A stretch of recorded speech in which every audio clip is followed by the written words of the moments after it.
오아시 교회 수요예배 오신 여러분 환영합니다. 오늘 시편 121편을 지난번에 했었는데 두 번째로 함께 나누도록 하겠습니다. 제가 1절과 2절만 읽겠습니다. 내가 산을 향하여 눈을 들리라. 나의 도움이 어디서 올꼬.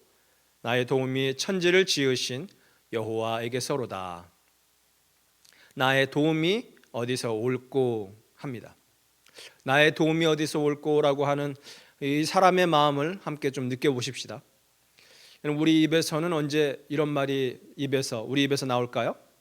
내 안에 힘이 없음을 깨달을 때, 나는 도움을 받아야 살 수 있는 자임을 인정할 때 이런 말이 나오죠.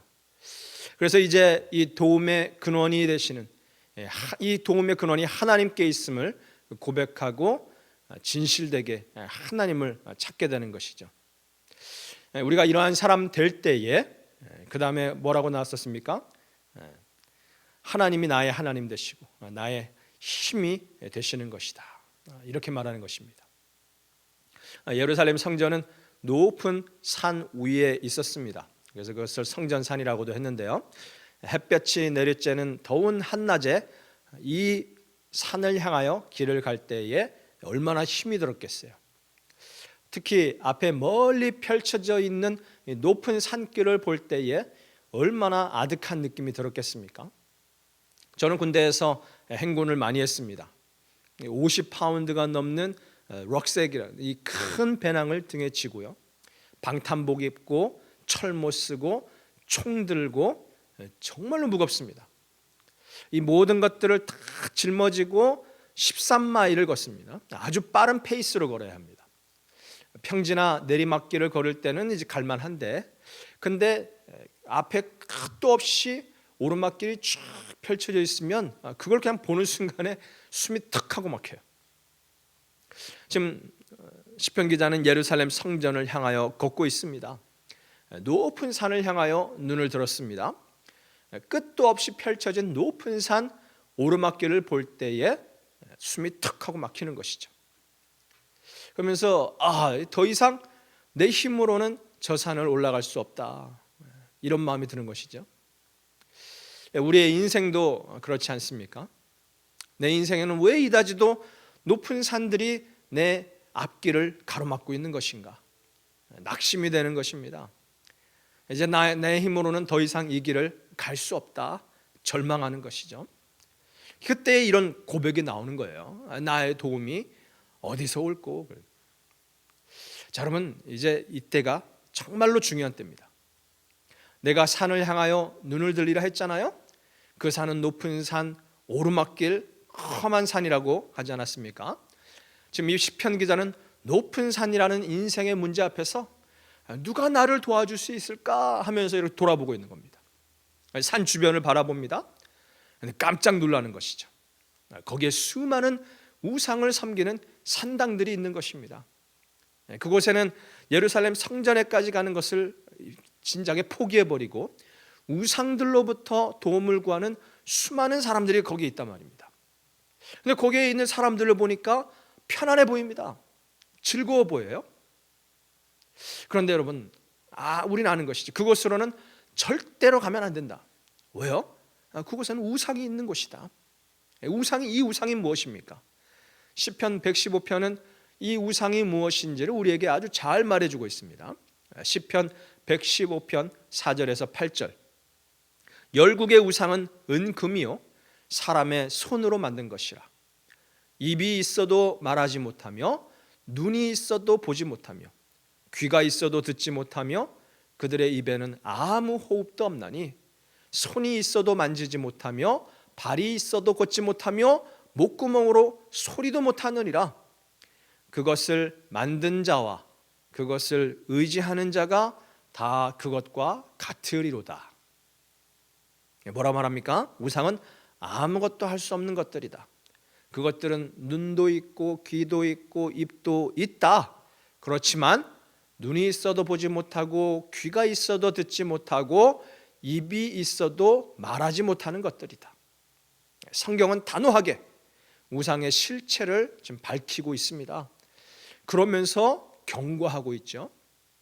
그것들한테 가지 마라. 왜요? 그것들한테 가면 너도 그것들하고 똑같이 될 것이다. 그렇죠. 시편 115편 아까 마지막 절 8절 자 다시 읽어드릴게요. 그것을 만든 자와 그것을 의지하는 자가 다 그것과 같으리로다. 어떻게 같아진다는 걸까요? 그 우상들처럼 보지 못하고 듣지 못하고 말하지 못하게 된다는 것입니다. 그리고 그 우상들이 파멸당할 때에 함께 파멸을 당한다는 것이죠.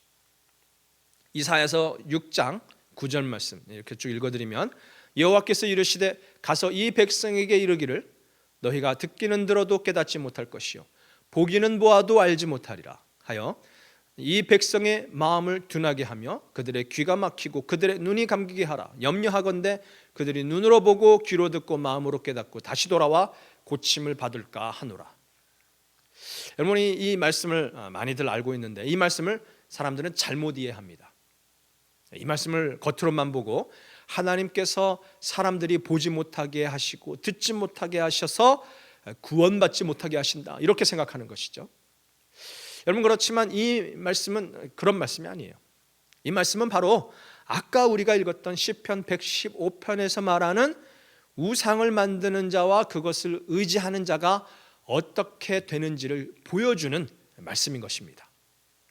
저 우상들을 봐라. 눈이 있어도 보지 못하고 귀가 있어도 듣지 못한다. 저런 우상들을 만들고 섬기면 너희들도 똑같이 그렇게 된다. 눈이 있어도 보지 못하게 되고 귀가 있어도 듣지 못하게 될 것이다. 그래서 구원자 대신 예수님 앞에 있어도 그분을 보지 못합니다. 그분으로부터 나오는 생명의 말씀을 듣기는 듣는데 귀가 있어 듣는 것 같은데 듣지를 못합니다.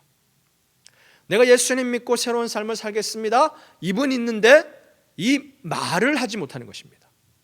그래서 결국 이 우상들이 파멸을 당할 때에 함께 멸망당하게 되는 것이라는 것입니다. 자, 그러니까 내가 산을 향하여 눈을 들리라 나의 도움이 어디서 올꼬. 인생의 이런 문제 앞에서 수많은 우상들, 하나님 아닌 수많은 것들이 있겠지만 이것들을 의지하는 자는 결국 망하게 된다. 그래서 어떻게 해야 되냐고요? 내가 산을 향하여 눈을 들리라 나의 도움이 어디서 올꼬. 이 질문을 한 사람은 반드시 그 다음 구절 나의 도움이 천지를 지으신 여호와에게서로다. 이 고백이 나와야 되는 것이죠. 우상은 눈이 있어도 보지 못하고 귀가 있어도 듣지 못하고 입이 있어도 말하지 못하지만 하나님은 수많은 눈을 가지고 계셔서 모든 것을 보시는 분이십니다. 큰 귀를 가지고 우리의 모든 아픔을 들으시는 분이시고 우리에게 생명을 주는 말씀을 말하시는 분이십니다. 이 고백이 우리 오늘 본문 말씀 시편 121편 3절부터 8절까지 나오는 거예요. 저런 우상들 같지 않고 우리 하나님은 실제로 살아계시고 보시고 들으시고 말씀하시는 분이시다. 제가 읽겠습니다. 3절부터 여호와께서 너로 실족지 않게 하시며 너를 지키시는 자가 졸지 아니하시리로다. 이스라엘을 지키는 자는 졸지도 아니하고 주무시지도 아니하리로다. 여호와는 너를 지키시는 자라. 여호와께서 내 우편에서 내 그늘이 되시나니 낮에 해가 너를 상치 아니하며 밤의 달도 너를 해치 아니하리로다. 여호와께서 너를 지켜 모든 환난을 명쾌하시며 또 내 영혼을 지키시리로다. 여호와께서 너의 출입을 지금부터 영원까지 지키시리로다. 이렇게 해서 열심히 성전까지 가는 것이죠. 나를 지키시고 나를 보시고 나의 말을 들으시는 이런 하나님의 도우심을 받으면서 이 길을 끝까지 걸어가는 것입니다. 그리고 동시에 그 하나님을 만나기 위해서 이 성전에까지 가는 것이죠. 그런데 우리가 돌이켜보면 이 길을 가다 포기했던 수많은 자들이 있지 않습니까? 끝까지 가지 못하고 산당에 들어가 우상을 섬겼던 자들, 다 멸망의 길에 있던 자들 아니었겠습니까? 그렇지만 하나님은 그러한 자들을 포기치 아니하십니다. 그러한 자들까지 오늘도 우리 주님은 부르시는 것이죠. 나에게 와라, 돌아와라, 회개하라고 촉구하십니다. 예레미야서 4장 제 말씀 읽다가 제가 이렇게 탁 마음에 왔었는데요. 1절부터 읽어드리면 여호와께서 이르시되 이스라엘아 내가 돌아오려거든 내게로 돌아오라. 그러죠. 나에게로 와라. 이 성전으로 와라. 왜 거기에 머물러 있느냐? 내가 만일 나의 목전에서 가증한 것을 버리고 내가 흔들리지 아니하며 진실과 정의와 공의로 여호와의 삶을 두고 맹세하면 나라들이 나로 말미암아 스스로 복을 빌며 나로 말미암아 자랑하리라. 여호와께서 유다와 예루살렘 사람에게 이와 같이 이르노라. 너희 묵은 땅을 갈고 가시덤불에 파종하지 말아라. 유다인과 예루살렘 주민들아, 너희는 스스로 할례를 행하여 너희 마음 가죽을 베고 나 여호와께 속하라. 그래하지 아니하면 너희 악행으로 말미암아 나의 분노가 불같이 일어나 사르리니 그것을 끌 자가 없으리라. 나라들을 멸하는 자가 나오리라. 빨리 마음을 돌이키고 성전으로 올라오라 지금 말씀하고 계십니다. 성전이 있는 이 시온산으로 빨리 오라 주님 촉구하고 계십니다. 어서 빨리 안전한 예루살렘 성 안으로 피하라 하시는 것이죠. 우리 예레미야 4장 5절 연속해서 읽어드리면, 연이어서 너희는 유다에 선포하며 예루살렘에 공포하여 이르기를 이 땅에서 나팔을 불라 하며 또 크게 외쳐 이르기를 너희는 모이라.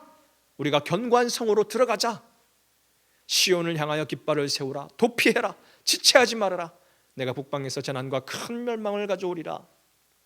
시온산으로 피하라 그러시죠. 성 안으로 빨리 들어가라 그러시죠. 여러분, 시온산 그 성 안에는 과연 무엇이 있길래 하나님이 겉으로 우리를 부르시는 것일까요? 계시록 14장 말씀이 이렇게 기록되어 있습니다. 1절, 또 내가 보니 보라 어린 양이 시온산에 섰고 그와 함께 14만 4천이 서 있는데 그들의 이마에는 어린 양의 이름과 그 아버지의 이름을 쓴 것이 있더라. 시온산 예루살렘 성 그 안에 우리 주 예수 그리스도가 계십니다. 우리를 위하여 피 흘리신 어린 양 예수 그리스도를 그곳에서 만나는 것입니다. 그분은 진흙을 이겨 우리의 눈을 뜨게 하시는 분이십니다. 그분은 우리의 귀에 손을 넣으시고 혓바닥에 손을 얹으시고 에바다 열려라 하시며 듣게 하시고 말하게 하시는 분이십니다. 마가복음 7장 37절, 사람들이 심히 놀라 이르되 그가 모든 것을 잘하였도다. 못 듣는 사람도 듣게 하고 말 못하는 사람도 말하게 한다 하니라. 우상들을 버리십시다. 우상들처럼 눈이 있어도 보지 못하고 귀가 있어도 듣지 못하고 입이 있어도 말하지 못하게 되는 그 저주로부터 여러분이 함께 해방되십시다.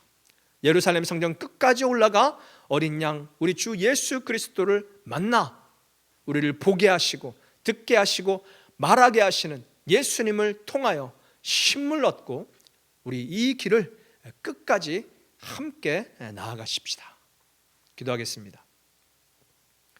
주님, 감사합니다. 세상의 우상을 바라보다가 눈이 있어도 보지 못하고 귀가 있어도 듣지 못하고 입이 있어도 말하지 못하는 멸망의 길에 서 있던 우리들, 하나님 오늘도 나에게 돌아오라 불러주시니 감사합니다. 주님 앞에 나아가 시온산 예루살렘 성전까지 끝까지 올라가 우리 주 예수 그리스도를 만나는 우리 되게 하시옵소서. 귀가 있어도 듣지 못하고 입이 있어도 말하지 못하였던, 눈이 있어도 보지 못하였던 이 저주로부터 해방되게 하시고 이제는 보게 하시고 듣게 하시고 말하게 하시는 우리 예수 그리스도를 더욱더 사랑하여 이 순례자의 길, 이 사도의 보냄받은 자의 이 길을 끝까지 포기하지 않고 걸어가는 주여 우리 모두 다 되게 하여 주시옵소서. 감사드리며 예수님 이름으로 기도합니다. 아멘.